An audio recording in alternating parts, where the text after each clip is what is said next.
টি-20 বিশ্বকাপের সেরা ম্যাচটা আজকে দেখে ফেললাম শ্রীলঙ্কা এবং পাকিস্তানের। তবে একটা কথা বলতে হবে, নিউজিল্যান্ড কিন্তু সেমিফাইনালে চলে গেছে। মানে শ্রীলঙ্কা তো নিজে ডুবছে, পাকিস্তানকে নিয়ে কিন্তু ডুবছে। যেখানে পাকিস্তান শ্রীলঙ্কাকে 212 রান মানে 213 রানের টার্গেট দিয়েছিল, শ্রীলঙ্কা মাত্র 5 রানে ম্যাচটা হারছে।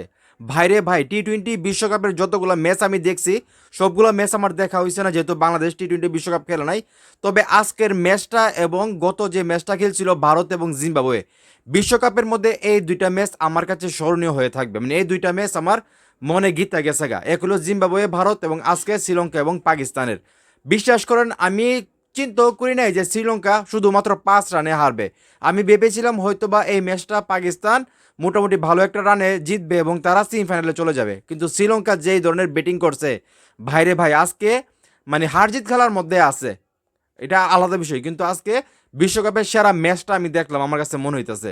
যেখানে পাকিস্তান প্রথমে ব্যাটিং করে, যদিও টসে কিন্তু শ্রীলঙ্কা জিতেছিল, জিতে পাকিস্তানকে ব্যাটিংয়ে আমন্ত্রণ জানায়। যেখানে পাকিস্তান উড়াদুরা ব্যাটিং করছে, উড়াদুরা।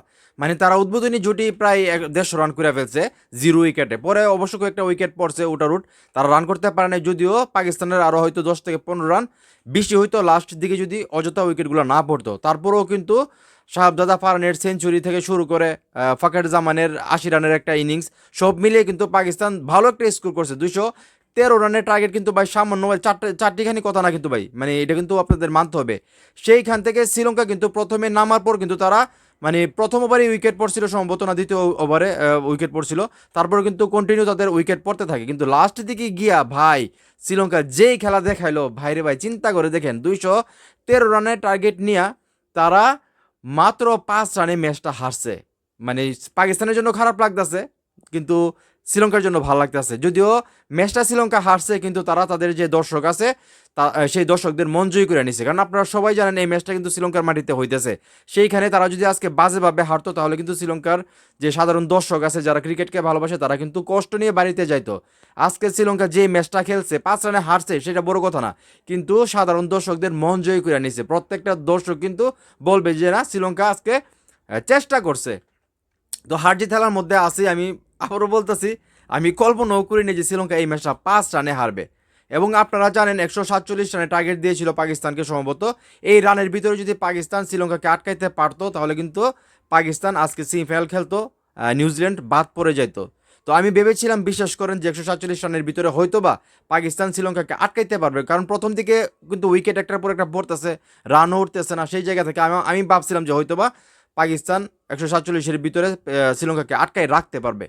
কিন্তু ভাই কি বলবো, শ্রীলঙ্কা জাস্ট অসাধারণ খেলছে, সেটা অস্বীকার করার কিছু নাই।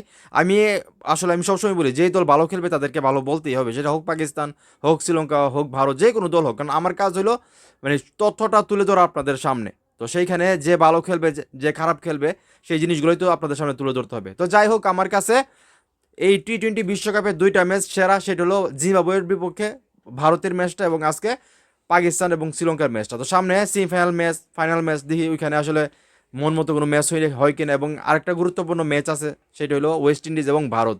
কারণ এই ম্যাচটাও কিন্তু সেম অবস্থা, যেই জিতবে সেই কিন্তু ফাইনালে যাবে। তো দেখার বিষয় ভারত ফাইনাল যাইতে পারে কিনা। যেহেতু এশিয়ার ভিতরে আসলে পাকিস্তান বাদ পড়ে গেছে, বাংলাদেশ নাই, শ্রীলঙ্কা বাদ পড়ে গেছে, সেখান থেকে তো এখন এশিয়ার হিসাব করতে গেলে কিন্তু ভারতকে সাপোর্ট করতে হবে। তো সেই জায়গা থেকে চাই এশিয়াতে কাপটা থাকুক, এবং এশিয়াতে কাপ থাকতে গেলে ভারতকে ফাইনালে যেতে হবে, সেটাই স্বাভাবিক। তো এখন এই মুহূর্তে যারা আমার এই ভিডিও দেখতেছেন, আপনারা কি চিন্তা করছিলেন? সত্যি করে বলবেন যে শ্রীলঙ্কা 5 রানে এই ম্যাচটা হারবে, তারা 200+ রান করতে পারবে, 207 রান সম্ভবত করছে।